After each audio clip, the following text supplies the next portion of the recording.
শহীদের মর্যাদা পায়, আগুনে পুড়ে পড়লে শহীদের মর্যাদা পায়।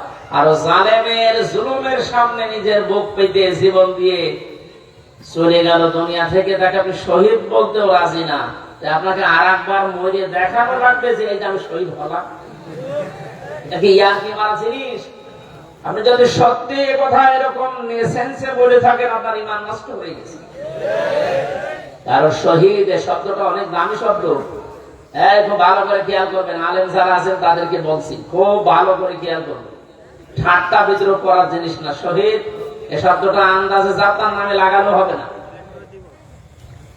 ব্রাহ্মণবাড়িয়ায় আসার সময় দেখেছি একবার যে লেখা আছে কবরের পাশে শহীদ ধীরেন্দ্রনাথ চন্দ্র। বলে তো এর নাম শুনে বোঝা যাচ্ছে যে কয় নাম্বার শহীদ। হয়তো চান্দার টাকা ভাগাভাগি করতে যে মরে গেছে। এবার আসেন যে তথ্য কোরআনে আল্লাহ দিয়েছেন, আপনাদেরকে বলছি, আপনি হয়তো এইভাবে চিন্তা করেননি। দেখেন তো আমার এই থিওরিটা মেলে কিনা। সূরা বাকারার ভেতরে আল্লাহ জানিয়েছেন, ওয়ালা তাকুলু লিমান ইউকতালু ফি সাবিলিল্লাহি আমওয়াত বাল আহইয়াউ ওয়ালাকিন লা তাশউরুন। খুব খেয়াল করে শুনুন। মানুষ কথা বলে যেহেতু মুখ দিয়ে, এই জন্য আল্লাহ মুখের উপরে নোটিশ জারি করে দিয়েছেন, হে পৃথিবীর মানুষেরা, এটা বহু বচন, ওয়ালা তাকুলু, কেউ বলবা না। কে বলছে? আল্লাহ। কেউ বলবা না এই কথা যে মানুষগুলো আমি আল্লাহর রাস্তায় শহীদ হয়েছে, জীবন দিয়েছে, এদেরকে মৃত বলবা না যে এমনি এরা মরে গেছে না। বাল আহয়াউন, বরং এরা জীবিত। ওয়ালাকিন লা তাশউরুন, কিন্তু তোমরা এটা টের পাও না। তাহলে মুখ দিয়ে কেউ কোনোদিন শহীদদের ব্যাপারে উল্টাপাল্টা কথা বলবেন না।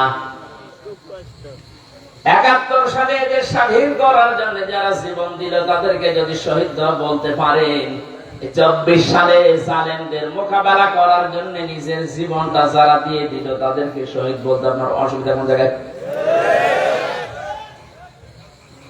একেবারে একটা কথা খণ্ডন করেন তো যে না এটা মিলছে না।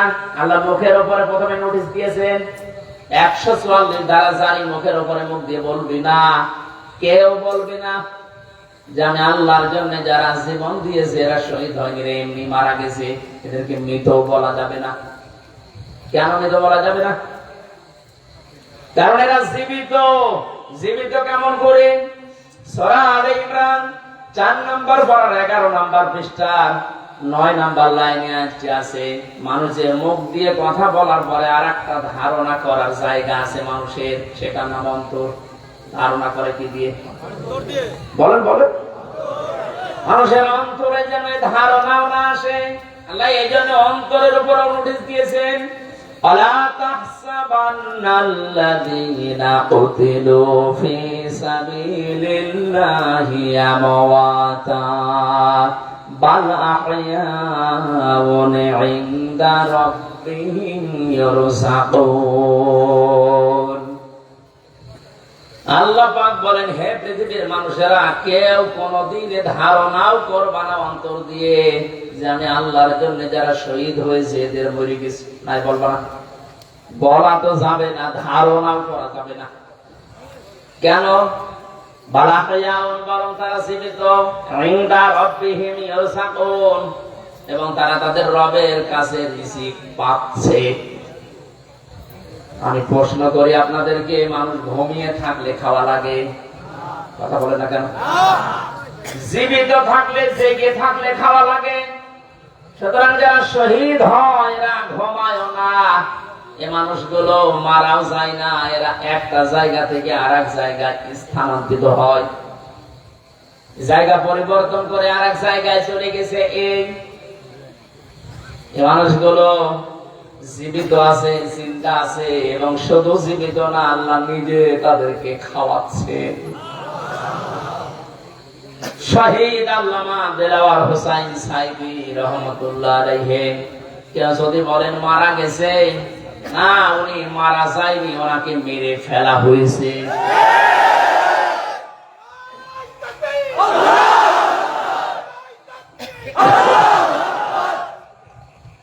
3টা বছরের ভেতরে আমার সাথে একদিন দেখা হয়েছিল জেলখানায়।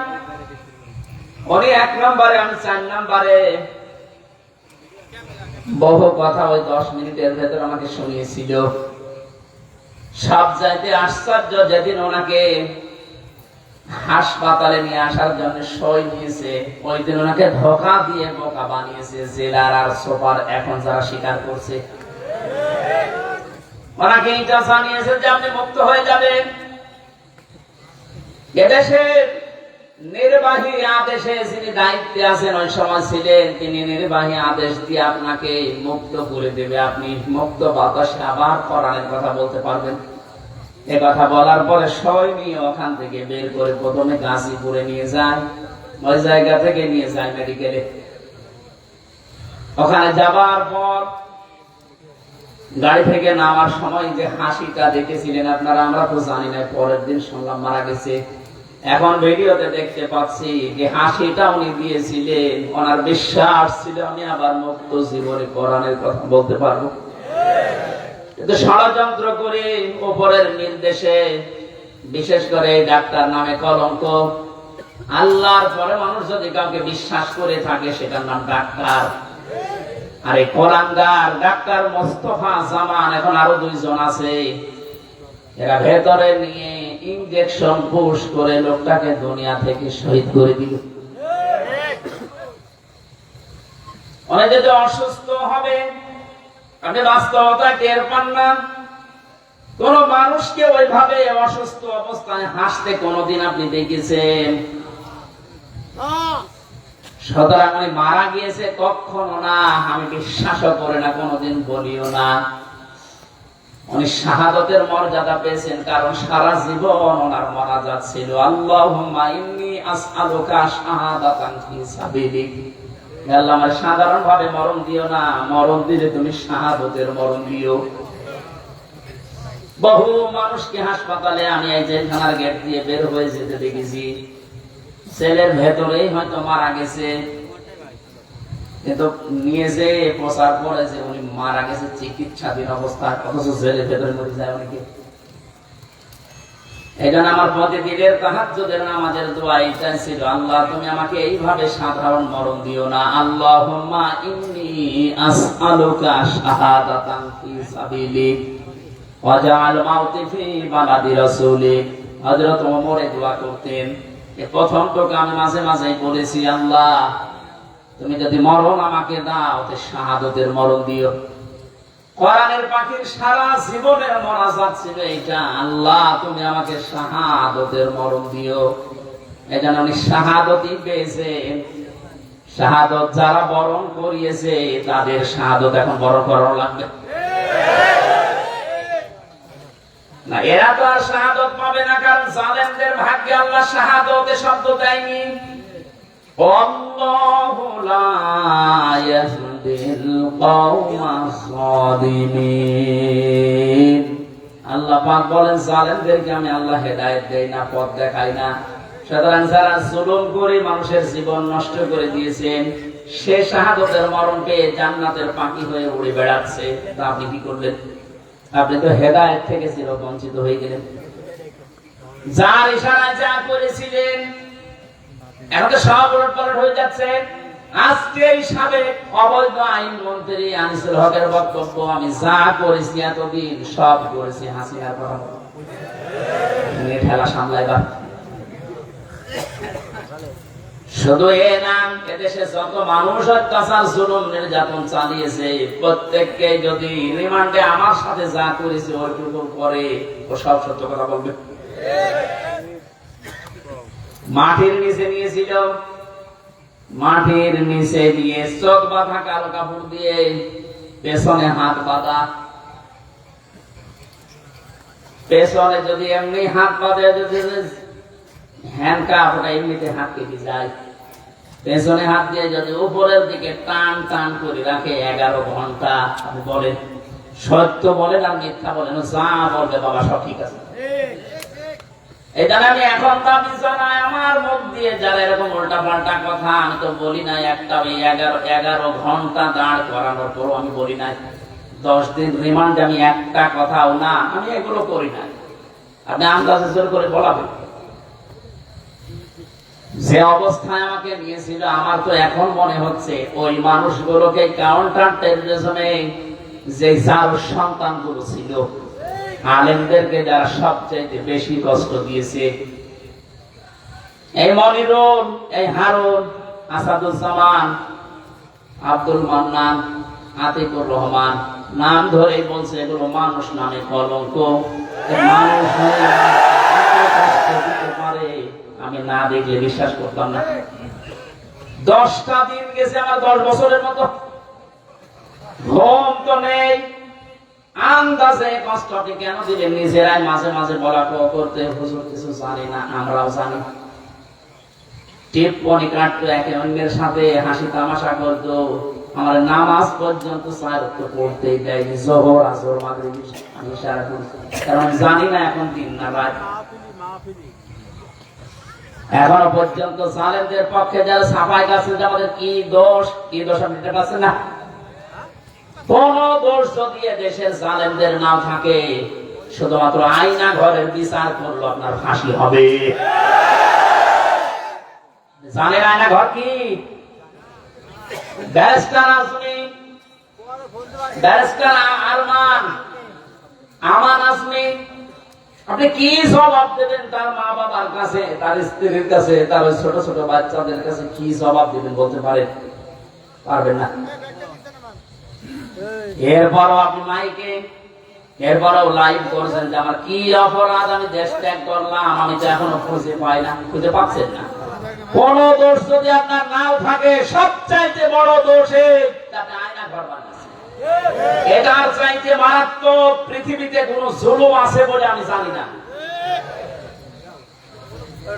জীবিত মানুষকে এদিকে 1.5 হাত, এদিকে 1.5 হাত, ওর মাঝখানে পায়খানা।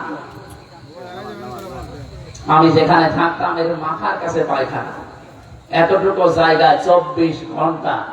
আর খাবার চাঁদায় মানুষ 2-3 দিন আগের খাবার, পচা খাবার ফেলে খান, তার এক বাটির ভেতরে 4-5টা তরকারি দিয়ে দেয়, আবার ডাল দিয়ে দেয়, খাই খান না খান, আপনি মরে যান, ওদের কোনো অসুবিধা নেই।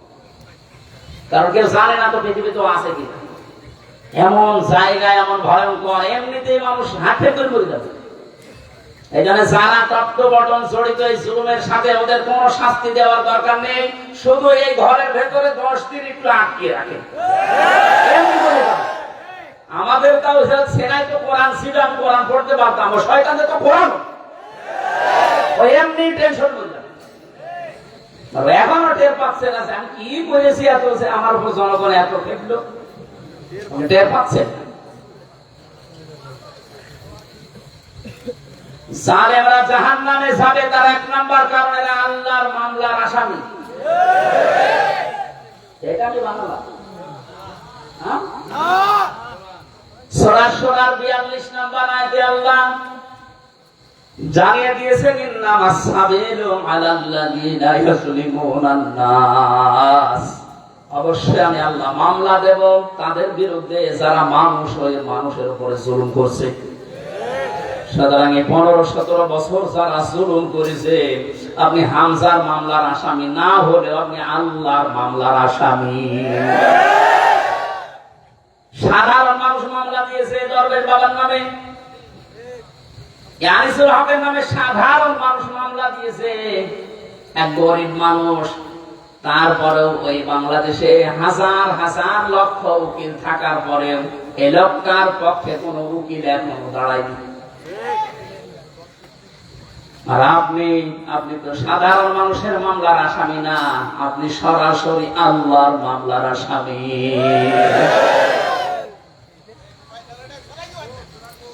এটা আমাদের সাবধান হওয়া দরকার, এখান থেকে শিক্ষা নিতে হবে, আমরা যেন আবার আল্লাহর মামলার আসামি হয়ে না যাই।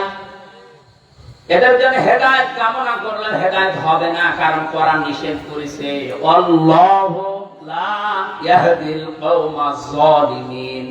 ইয়াহদি এটা মুজারে, বর্তমান ভবিষ্যৎ, প্রেজেন্ট ফিউচার। জালেমদেরকে আল্লাহ হেদায়েত দিচ্ছে না, দেবেও না। এখন যদি আল্লাহ জালেমদের হেদায়েত দেয় তাহলে কোরআন শরীফ মিথ্যা হয়ে যাবে না? এজন্য তো কপাল খারাপ, এর সাথে যারা জড়িত ছিল তাদেরও কপাল খারাপ।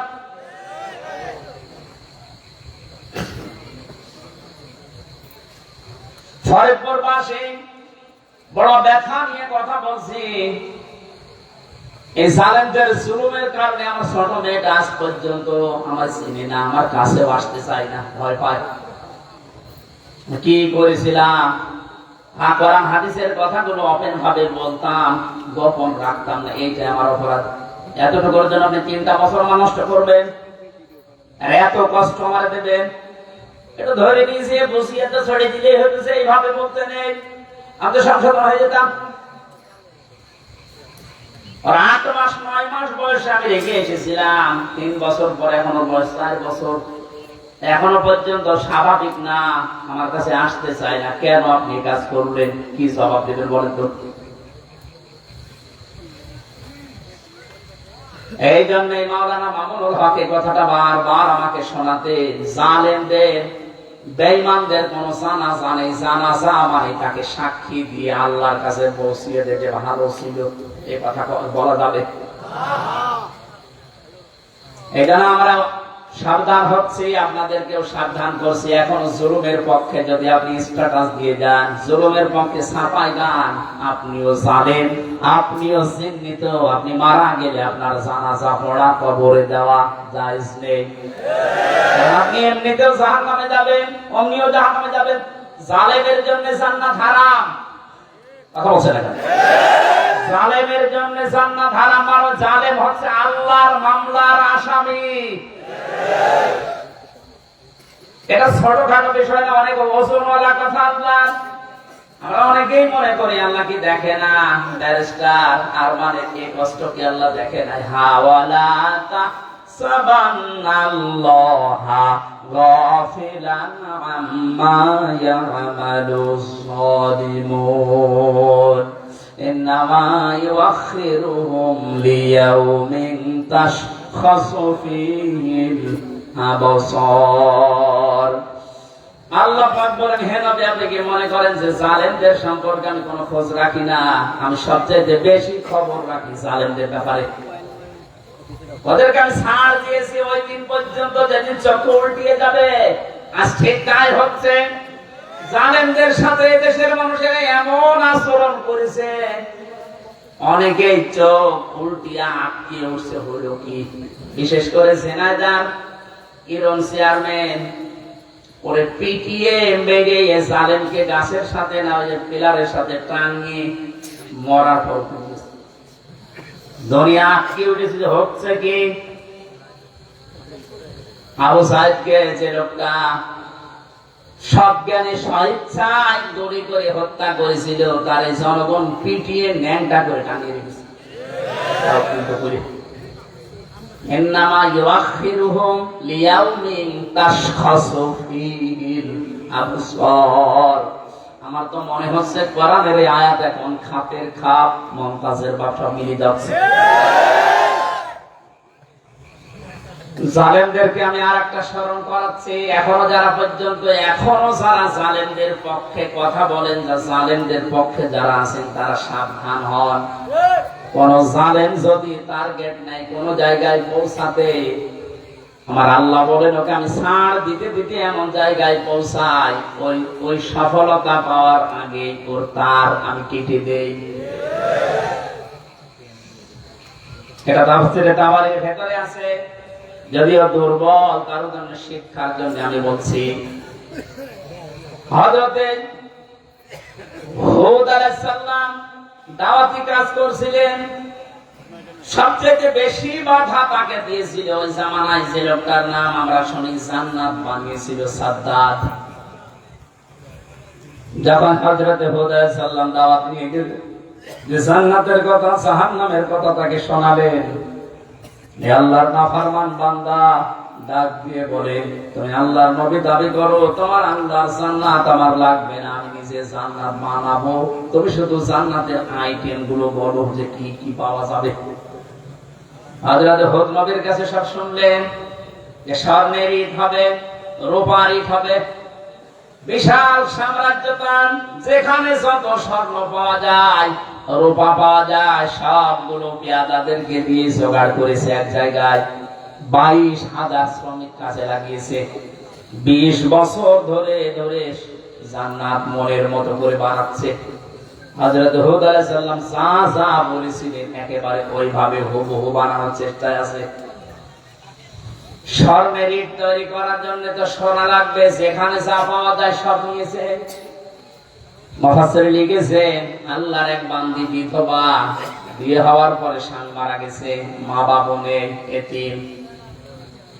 এই মেয়েটার স্বর্ণ ধরে যখন টান দিয়েছে, মেয়েটা তখন মাটিতে গড়াগড়ি দিয়ে কান্নাকাটি করেছিল যে আল্লাহ, আমি একেবারে নিঃস্ব মানুষ, আমার স্বামী নেই, মা বাবা নেই, আমার শেষ সম্বলটুকু কেড়ে নিয়ে যে জালেম তার স্বপ্ন পূরণ করার জন্য ইচ্ছা পোষণ করেছে, তার এই স্বপ্নের জান্নাতে তুমি তাকে পৌঁছাতে দিও না। এই দোয়াটা করেছিল ওই বিধবা, ওই মুসলিম মহিলা।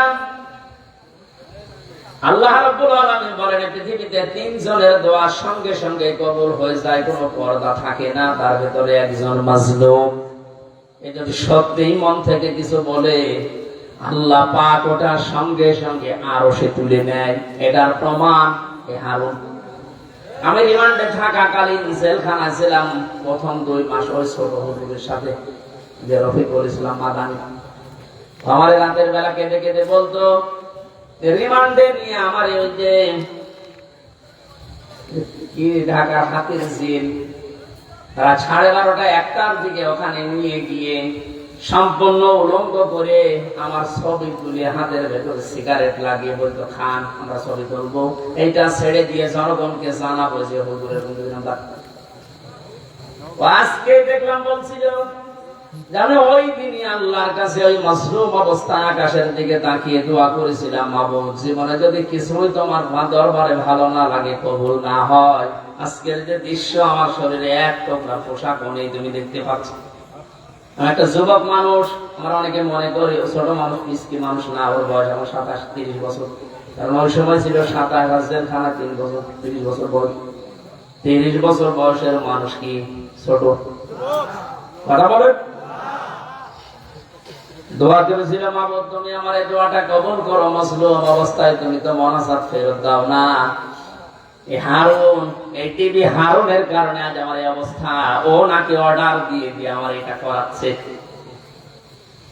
জিজ্ঞাসা করেছে যে অফিসার করেছিল, স্যার, আপনি সত্যি করে বলেন তো, আমার যে হাল করলেন, এ না যে হাল অবস্থা, হারুন স্যার কি জানে? ওরা হাসি দিয়ে বলেছে, হারুন স্যার জানে মানে ওই করাচ্ছে।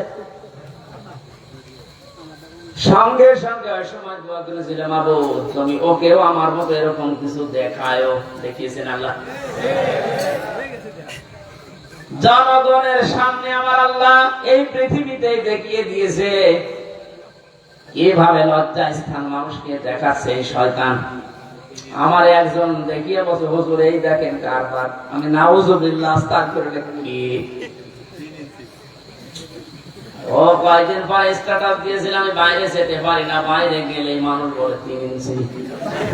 ঠিক একটা অপমান। মাত্র কয়েক সেকেন্ডের ভিডিও পাস হয়ে ও সব হারিয়েছে। ওর কয়েক সেকেন্ড না, সারা জীবন যেদিন আল্লাহ পাস করবে, এই জালেমের সেদিন কোনো উপায় থাকবে? কাকলা মোরাদের মাত্র 6 মিনিট 8 সেকেন্ড। কি ওর নাম? মাহিনা কি নাম? এই মহিলার সাথে একটা অডিও রেকর্ড ফাঁস হয়েছিল মাত্র 6 মিনিট 8 সেকেন্ডে। ও সব গেছে। আমার তো মনে হয় জালেমদের দলে যারা ছিল এই দেশে, ওদের সহযোগী যারা, এদের হাজার হাজার ভিডিও অডিও রেকর্ড জমা হয়ে আছে। সাংবাদিক ইলিয়াস এখন মাঝে মাঝে ছাড়ছে। আল্লাহ তার ফেরেশতাদের দিয়ে যেটা রেকর্ড করে রেখেছে অডিও ভিডিও, কিয়ামতের ময়দানে কোটি কোটি মানুষের সামনে এগুলো আল্লাহ ছাড়বে। 30 সেকেন্ডের ভিডিও যদি 3 ইঞ্চি নাম শোনো, এই 50 বছরের ভিডিও আল্লাহ যদি ছেড়ে দেবে, পুরাটা মুখ দেখাতে পারবো না। শেষ পর্যন্ত এই মহিলার দোয়া আল্লাহ এমন ভাবে কবুল করেছিলেন, জান্নাত বানানো কমপ্লিট শেষ করার পরে ডাক দিয়েছেন, এত সিকিউরিটি দিয়ে সাজিয়েছে, একটা পিপিলিকা পর্যন্ত প্রবেশ করার কোনো কায়দা নেই। জান্নাতের গেটে যাবার পরে দেখে একজন ফকির বসে আছে। ফকির ডাক দিয়ে বলে, বাদশাহ আমার সাথে কিছু কথা বলা লাগবে আপনার। রেগে বলছে, তুমি কে, এখানে আসলে কি করে? এখানে তো কোনো মানুষ আসার অনুমতি নেই, কথা যদি বলাই লাগে পরে বলবো, আমি আগে জান্নাত দেখে আসি। ফকির ডাক দিয়ে কানের কাছে মুখ নিয়ে বলছে, বাদশাহ আমি কিন্তু দুনিয়ার সাধারণ ফকির না, আমি আজরাইল। মাথাটা একটু কাত কর ঘোড়া থেকে, আমি কথাটা বলে চলে যাব। কানের কাছে মুখ নিয়ে বলছে, আমি এসেছি তোমার জান কবজ করার জন্য, রেডি হও। ওই সময় বলেছিল ফেরেশতা, একটু সময় দাও, আমি শুধু জান্নাতটা ঘুরি, এখানে আসার পরে আমার জানটা নিয়ে নিও। ফেরেশতা ওই সময় বলেছে, কখনো না, ইদা জাআ আজালুহুম লা ইস্তাখিরুনা সাআতান ওয়া লা ইস্তাকদিমুন। আল্লাহ পাক বলেন, এই পৃথিবীতে যখন যার সময় এসে যাবে, এক সেকেন্ড আগেও তার মরণ হবে না, এক সেকেন্ড পরেও মরণ হবে না, নির্ধারিত সময় লোকটাকে আল্লাহ বিদায় দিয়ে দেবে।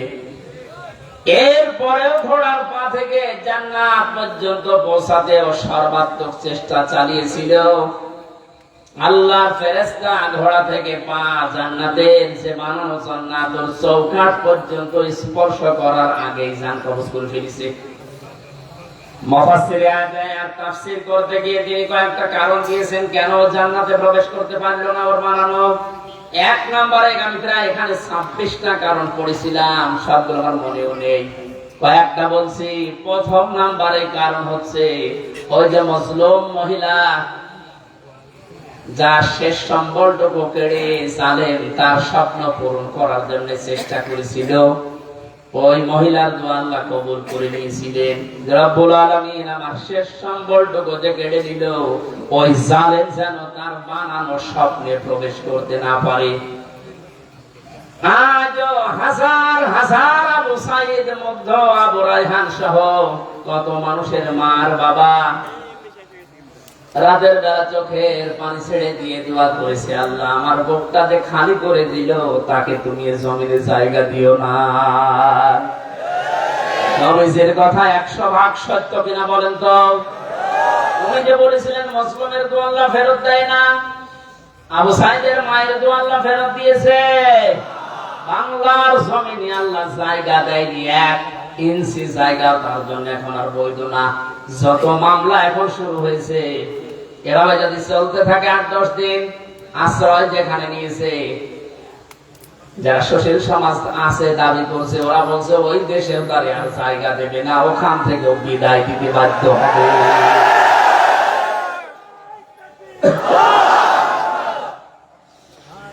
আমার ফরিদপুরবাসী জালেমদের জন্য সব জায়গা আল্লাহ অবৈধ ঘোষণা দিয়েছেন, জালেমদের কোন জায়গা পৃথিবীতে নেই। কারণ সবচেয়ে বেশি আল্লাহ খেয়াল করেন জালেমের জুলুমের দিকে। আল্লাহ এত বেশি রাগান্বিত হয়ে যায় জালেমের উপরে, না জানি ওকে 7 তবক আসমানের উপর থেকে ফেলে দিতে পারলে আল্লাহ ভালো লাগে।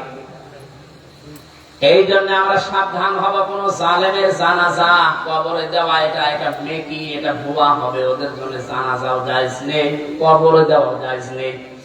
আল্লাহ আমাদেরকে উল্টাপাল্টা কথা যারা বলি, ধারণা করি, অনেক আলেম পর্যন্ত এখন বিভিন্ন জায়গা থেকে টাকা খেয়ে কথা বলছে, আবু সাইদ মুগ্ধ, এরা শহীদ হয়নি। অথচ শহীদদের ব্যাপারে কথা বলা, মুখে অন্তরে ধারণা করা নিষেধ। এ ঘোষণাকার আপনাদের বানানো মনে হচ্ছে? সূরা বাকারা, সূরা আলে ইমরানের আয়াত দিয়ে আমি দলিল দিয়েছি। মুখ দিয়েও বলবেন না কোনদিন, অন্তরে ধারণাও করবেন না, কারণ এদের মর্যাদা এত বেশি আল্লাহর দরবারে, যাকে থেকে আল্লাহ শাহাদাতের মরণ দেয় না। কত মানুষ চেষ্টা চালাচ্ছে, তারপরও মরতে পারে না। وَلِيَعْلَمَ اللَّهُ الَّذِينَ آمَنُوا وَيَتَّخِذَ مِنكُمْ شُهَدَاءَ وَاللَّهُ لَا يُحِبُّ الظَّالِمِينَ।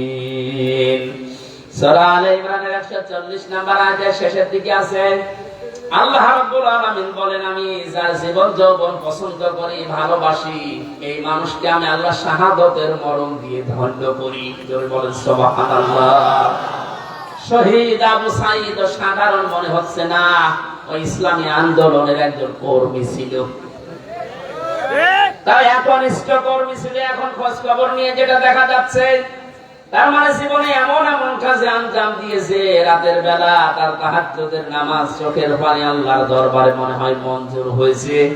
সাধারণ ভাবে মরণ দেয়নি, আল্লাহ শাহাদাতের মরণ জালেমের সামনে আল্লাহ দিয়েছে। আয়াতের শেষের কথা ছিল আল্লাহু লা ইউহিব্বুজ জালিমিন, আল্লাহ জালেমদেরকে ভালোবাসেন না, বাসবেন না। জোরে বলেন নাউজুবিল্লাহ। এজন্য আহ্বান জানাচ্ছে, হাতে পায়ে ধরে বলছি, এখনো যারা জালেমদের পক্ষে আছেন, সাফাই গান, নিজের পায়ে নিজে কোড়াল মারবেন না, ফিরে আসেন। জালেমদের কোন জায়গা কিয়ামত পর্যন্ত এই জমিনে আর হবে না। আল্লাহ আমাদেরকে জালেমদের বিষয়গুলো বোঝার তৌফিক দিন। দরুদ পড়ছি নবীর উপরে সাল্লাল্লাহু আলাইহি ওয়াসাল্লাম। কোরআনে কারীম থেকে আমরা দুইটা সূরা পড়েছি, সূরা আল-নাসর এবং সূরা আন-নাসর।